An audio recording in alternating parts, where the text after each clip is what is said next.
Pasemos ahora a las características. ¿Conocemos ya el origen del blues? Sí. Vayamos a las características. ¿Qué nos va a permitir diferenciar o ayudar a diferenciar el género del blues con otros géneros musicales? Pese a lo que he comentado con anterioridad, a cierta dificultad que nos pueda plantear. El blues significa melancolía y tristeza. Es un género musical vocal e instrumental, basado en la utilización de un patrón repetitivo, que suele seguir una estructura de 12 compases. Este patrón repetitivo es llamado patrón de llamada y respuesta, que esto suena un poco extraño, pero sobre todo los que habéis hecho la mili, o los que habéis visto películas de carácter militar, es como los cantos militares, ¿no? Uno dice una frase y el resto le replica la frase. Pues en este caso es lo mismo, patrón de llamada y respuesta. Otro rasgo característico del blues es el uso extensivo de las técnicas expresivas de la guitarra, como el bend, el vibrato, el slide, que posteriormente influirían en estilos como el rock. La forma original de las letras del blues consistió, en un principio, en una única línea, repetidas 3 veces. Más adelante, en la actualidad, está basada en una única repetición de una línea, seguida por otra línea final.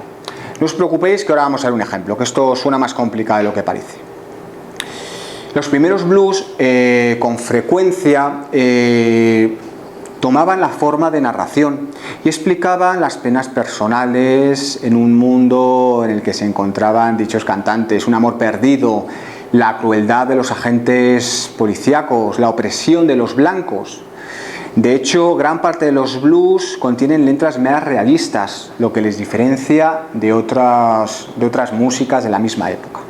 Vamos a ver un ejemplo de todo esto. Un verso muy popular de la época decía: la tristeza es una profunda y dolorosa enfermedad del corazón. La tristeza es una profunda y dolorosa enfermedad del corazón. Es como una tuberculosis que acaba contigo poco a poco. ¿Vale? Hemos visto en este verso pues todo lo que he explicado anteriormente. Llegados a este punto y como réplica a todo lo comentado con anterioridad en cuanto a las características del blues, cabría señalar las características que conforman lo que llamamos la doctrina espírita, pero voy a ir un poco más allá.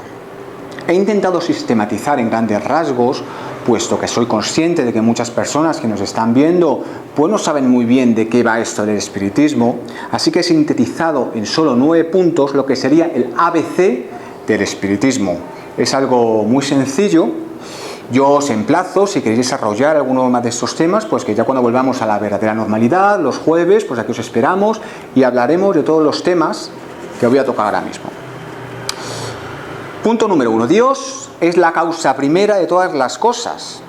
Eso nos dice la primera pregunta y afirmación del libro de los Espíritus.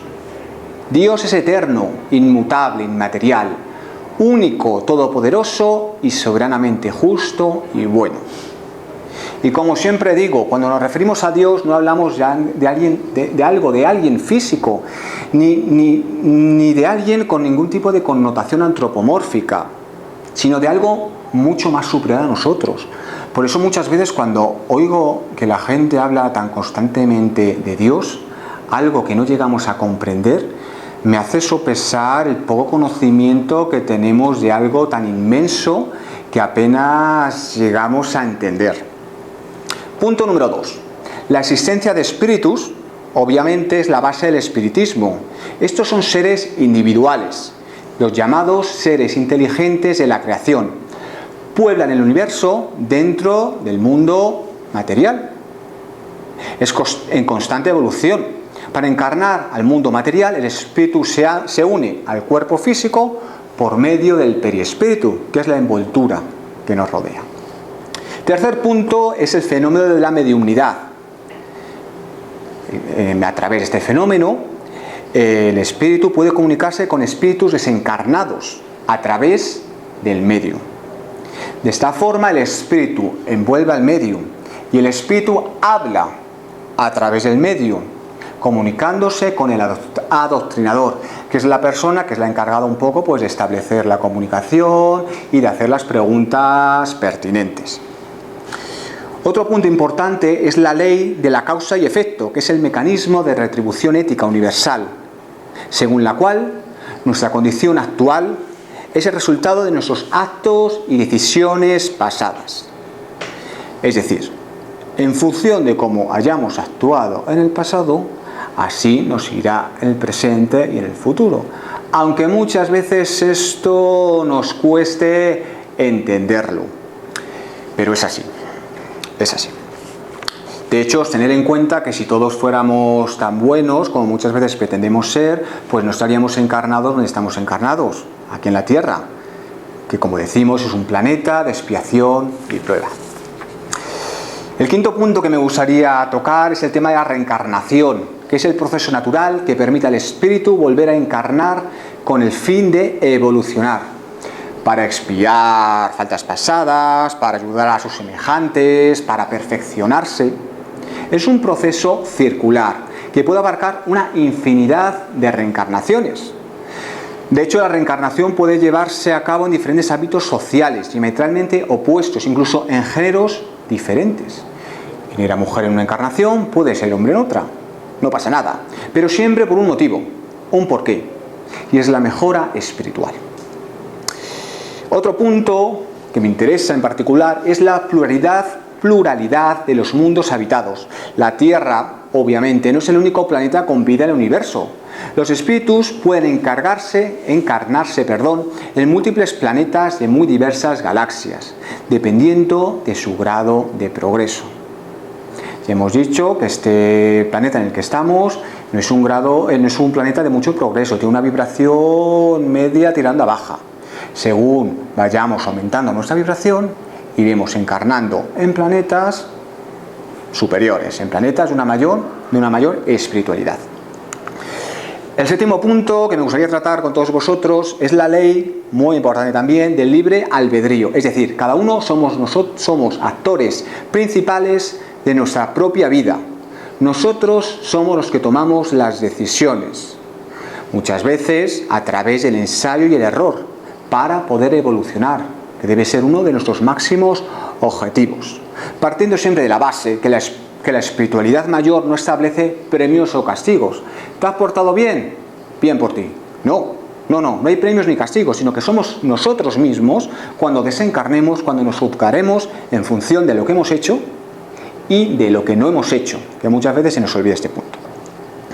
El penúltimo punto nos dice que según el espiritismo, no existen ángeles o demonios, extendidos como seres de una naturaleza diferente al alma humana. Esto lo voy a desarrollar un poquito más adelante, ¿no? Pero quería comentar que los ángeles o demonios tienen todos el mismo origen espiritual. Es cierto que los demonios, tal y como los entendemos a través de la literatura o a través del cine, no son tales. Son simplemente espíritus con muy baja vibración, los cuales están en un proceso poco a poco de evolución.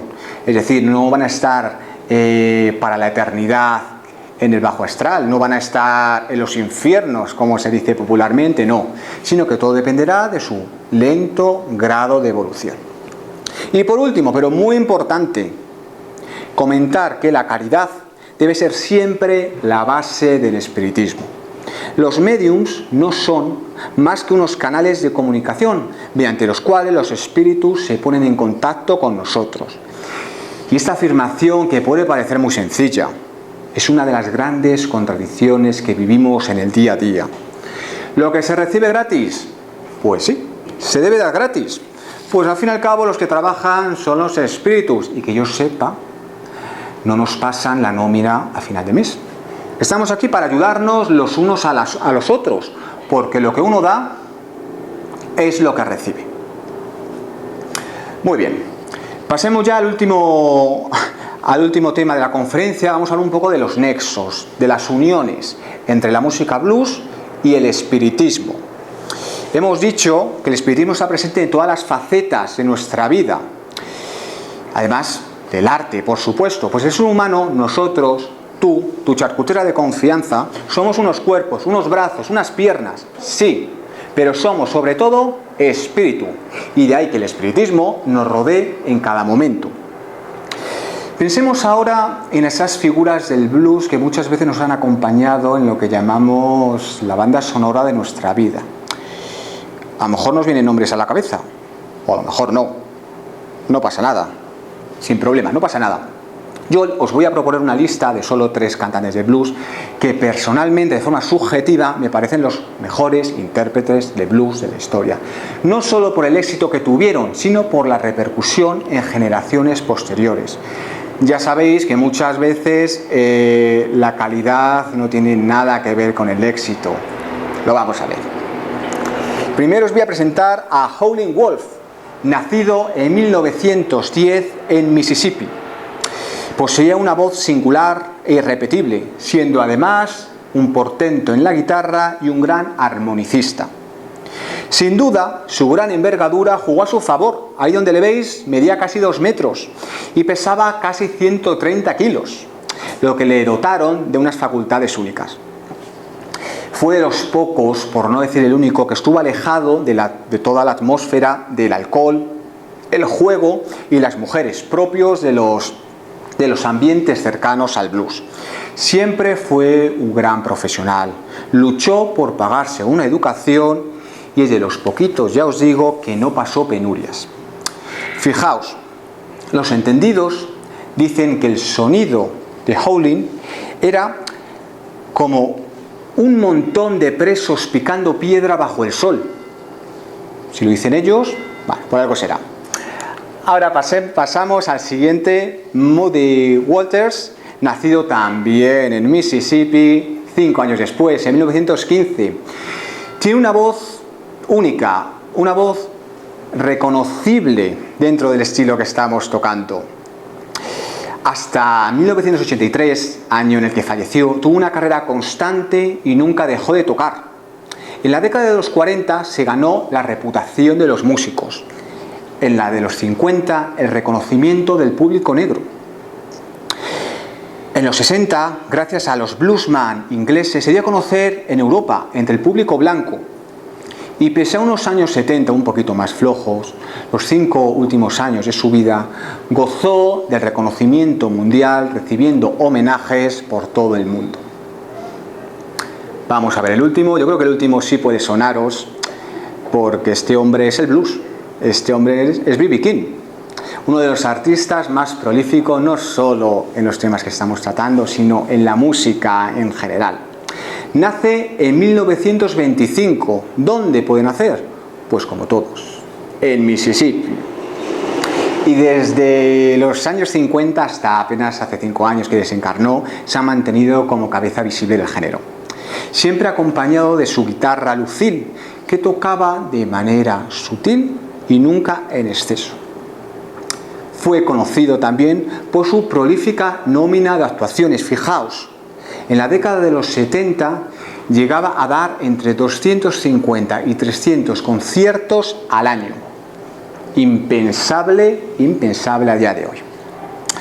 Pero bueno, tras conocer a las grandes estrellas del género, quiero que demos un paso más hacia adelante y que nos adentremos en la vida de 2 mujeres quizás desconocidas a día de hoy por el gran público, pero que en su momento gozaron de gran fama y prestigio y que además tuvieron una vida marcada por aspectos que estudiamos aquí.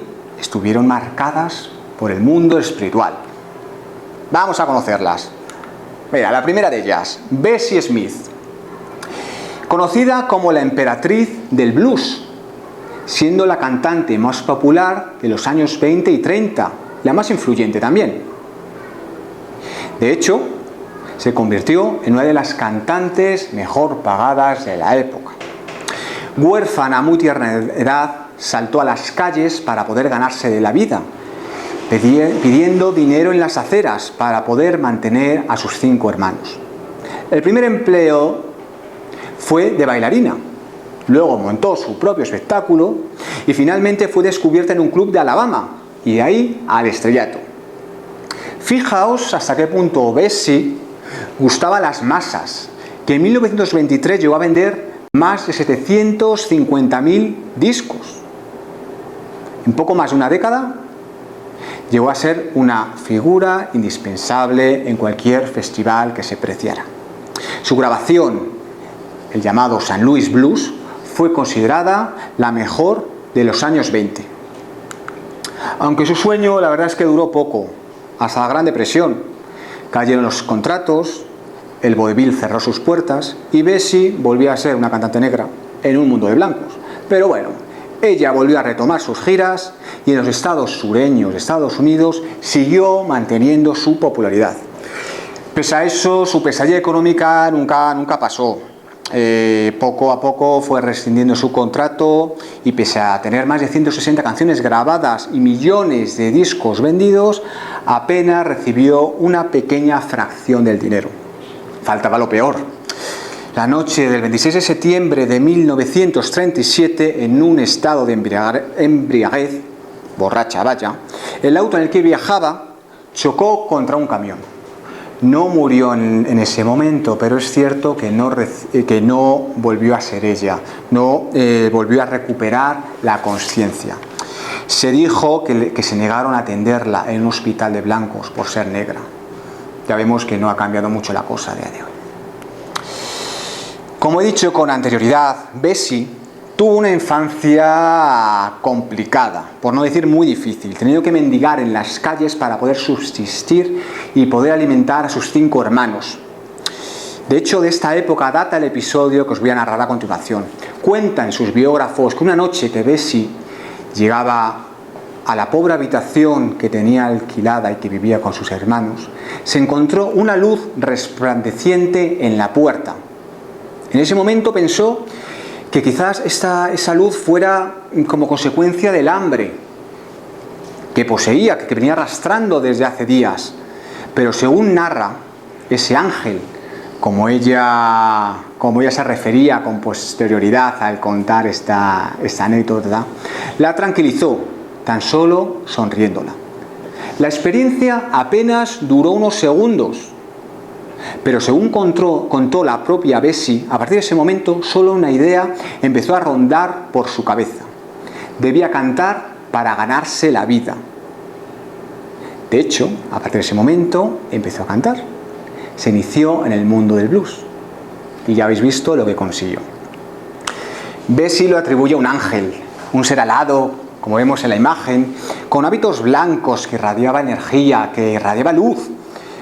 Pero, ¿qué tiene que decir el espiritismo en cuanto a la existencia de ángeles? ¿Puede hablarse de ángeles tal cual?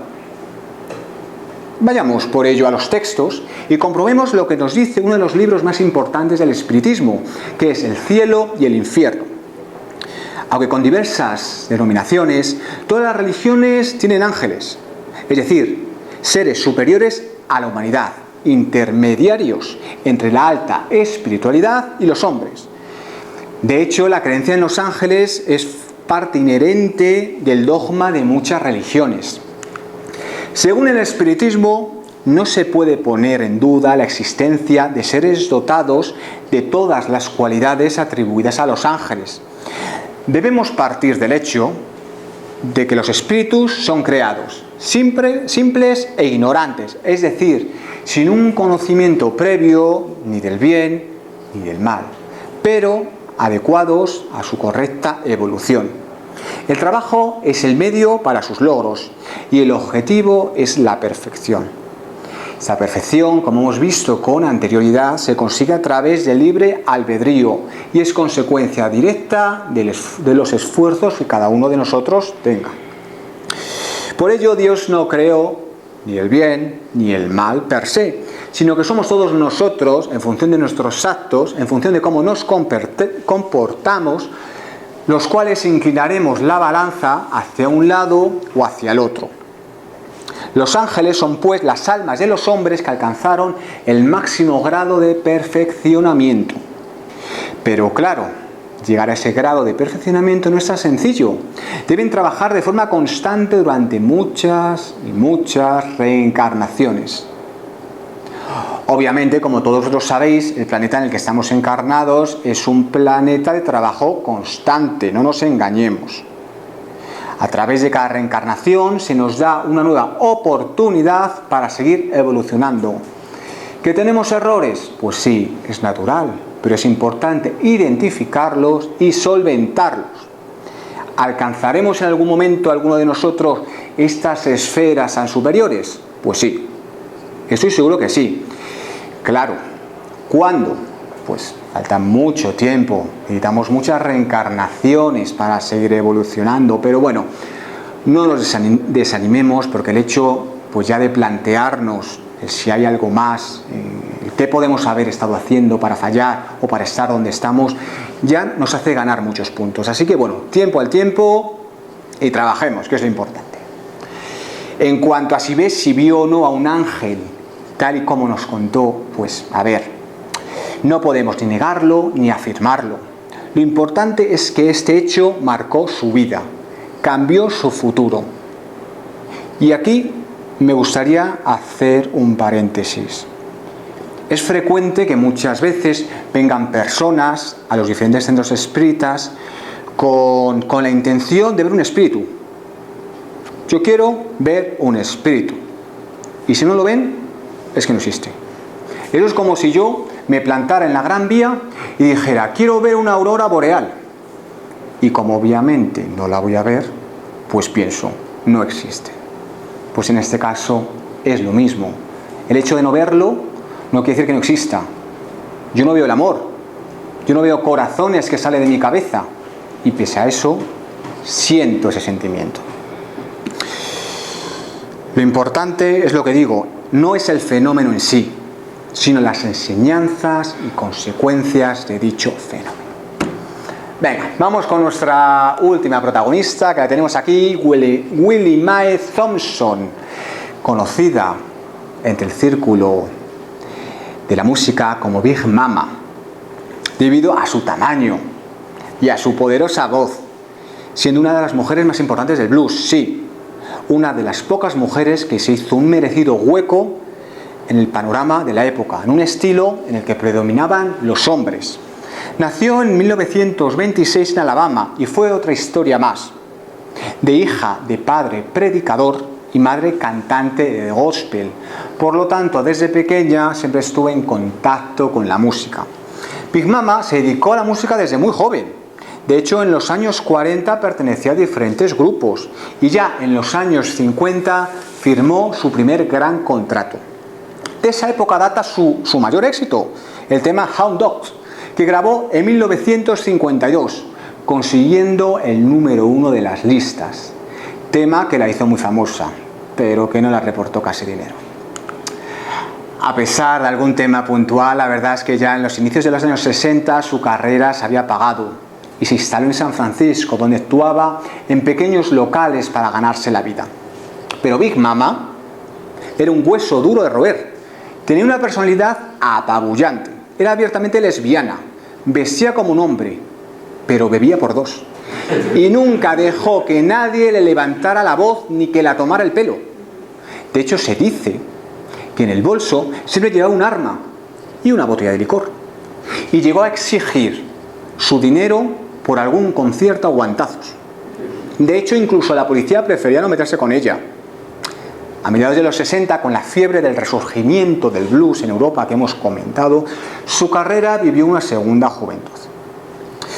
Pero lamentablemente, una vez terminó esta etapa, la vida de Big Mama siguió sin mucho cambio a nivel de fama y dinero, a pesar de que cantó hasta el final de sus días.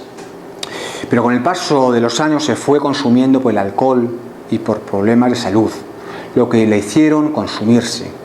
Perdió todos los kilos que le dieron su apodo y parecía una anciana, pese a no haber llegado ni siquiera a los 60. Tras ahondar un poco en lo que fue la apabullante vida de esta mujer, claro, podemos preguntarnos, ¿tuvo Big Mama algún acercamiento con el mundo espiritual? Pues obviamente sí, porque si no, pues no os lo hubiera comentado. Como hemos comentado con anterioridad, al iniciarse la década de los 70, Big Mama pasó grandes dificultades económicas que le renegaron actuar en locales de muy dudosa reputación. Por ello, durante esta época se dedicó a realizar sesiones cual medium profesional a tiempo completo, sirviendo de nexo entre las personas, que le preguntaban y el mundo espiritual. Es bien cierto que se había tenido cierta percepción, incluso algún que otro sueño premonitorio, así que ella no lo dudó, sacó su bola de cristal, encendió medio centenar de velas, espero que negras, y empezó a lucrarse de forma fraudulenta con la práctica de este tipo de mal llamada mediumnidad. Este es un tema del que hemos hablado aquí en numerosas ocasiones y pienso que a día de hoy es una de las grandes luchas que tienen del espiritismo serio como este, el espiritismo riguroso, sistemático y gratuito. Repito, gratuito. Y cuando uso la palabra lucha, me refiero al sentido más espiritual de esta lucha.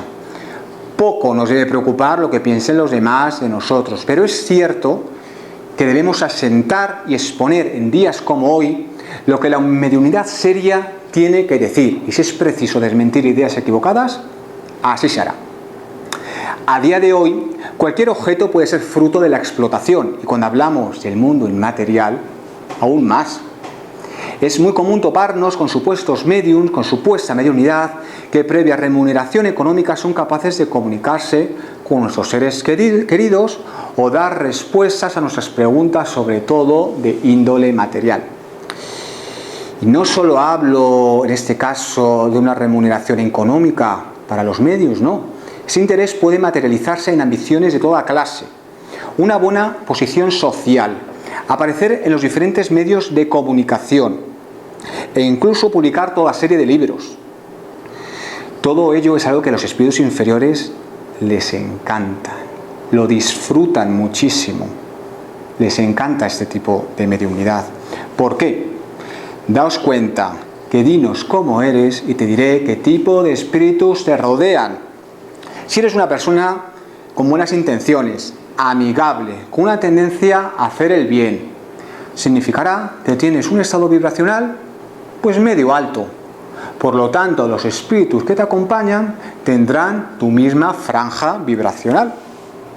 Es impensable, incluso ofensivo, que desde el mundo espiritual se encuentren a nuestro servicio para resolvernos nuestros problemas. Ellos sí, nos alientan, nos dan fuerza, incluso nos pueden aconsejar, pero jamás nos dirán si la vecina del cuarto suspira por nuestros huesos o si Nadal ganará el próximo torneo de tenis. De hecho, es que solo es engañado quien quiere serlo. Punto.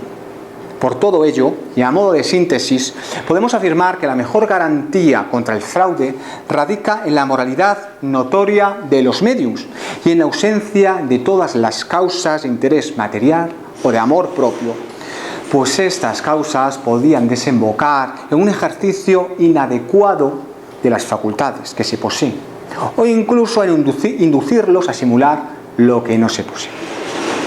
Para concluir este episodio, me gustaría señalar que en los últimos años de su vida, ya en la década de los 80, Big Mama atribuyó su mal estado de salud como consecuencia de sus adicciones, sí, pero también a la mala vida moral que había llevado usando y engañando a la gente para beneficio propio. La verdad es que da que pensar, da que pensar. Y bueno, poco a poco, nota a nota, nos adentramos ya en la recta final de nuestro particular concierto de blues. Y es preciso, como siempre, elaborar pues una pequeña síntesis que nos confiera ese buen sabor de boca que solo los buenos espectáculos provocan a su finalización.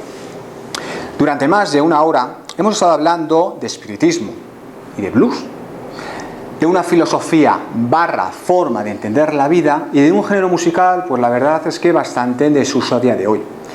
Podemos afirmar, sin miedo a equivocarnos, que hemos hablado de temas minoritarios, temas que no interesan al grosso de la población. Y aunque en un tema con el musical, pues la verdad, pues es que esto no tiene ningún tipo de importancia, cuando hablamos de una nueva forma de aceptar y de ver el mundo que nos rodea, que nos procura respuestas a muchas de las preguntas que todos nosotros nos hacemos en nuestro día a día, pues esto pues ya nos debe hacer que pensar. A lo largo de la historia, todo lo que ha sido diferente se ha intentado ocultar. De hecho, en las mesas mediúmnicas, muchas veces, los martes, cuando hablamos con espíritus que acaban de desencarnar, nos echan un poco la bronca y nos dicen que por qué esto que les estamos contando sobre su nueva situación no se lo hemos explicado antes. No es algo de común información que se dé en los colegios o que se hable pues en las diferentes reuniones de amigos. Pues tienen razón, la verdad. Pero, por otra parte, no es nuestro cometido persuadir a la gente sobre lo que hay y sobre lo que deja de haber, sobre lo que el mundo espiritual nos dice y el por qué debemos actuar de una o de otra determinada forma. Desde aquí, desde los centros espíritas, abrimos la puerta a todos aquellos que quieran venir a escuchar y estudiar lo que hemos comentado en el día de hoy o en conferencias anteriores, pero siempre, y lucharé por ello, siempre respetando cualquier punto de vista, pues todo punto de vista es válido. Todo es cuestión de sumar. Apostemos, pues, por la diversidad. No pensemos que somos los únicos conocedores de la verdad absoluta, pues si pensamos de ese modo, erraremos de forma constante. Escuchemos a nuestro vecino, a nuestra compañera de trabajo, a quien sea, pues un discurso constante y reiterativo no hace más que ponernos una barrera hacia el conocimiento, hacia nuestra constante evolución. Y aquí quiero abrir otro paréntesis. ¿Cuántos de nosotros en esta cuarentena hemos recibido mensajes de amigos, de conocidos, de parientes, que no nos han escrito para preguntarnos qué tal nos encontrábamos, qué tal lo llevábamos, qué tal nuestro trabajo? No, que no nos han escrito directamente para imponernos unos mensajes de carácter retrógrado y extremista en cuanto a la situación en la que nos encontramos. Es decir, intentándonos imponer su punto de vista sin respetar los nuestros propios. A mí me ha pasado mucho y sé que a todos vosotros también. Si escucháramos más, habría un cambio monumental a nivel personal y social. Estoy totalmente seguro de ello. Por todo ello, creo que lo importante no es temer a lo desconocido, todo lo contrario, quedarnos con lo que nos interese, con lo que nos infunda saber, pero siempre valorando y filtrándolo por nosotros mismos, por nuestras experiencias de vida, no por lo que la sociedad o terceras personas nos impongan. Pues eso, precisamente eso, es la libertad. Muchas gracias.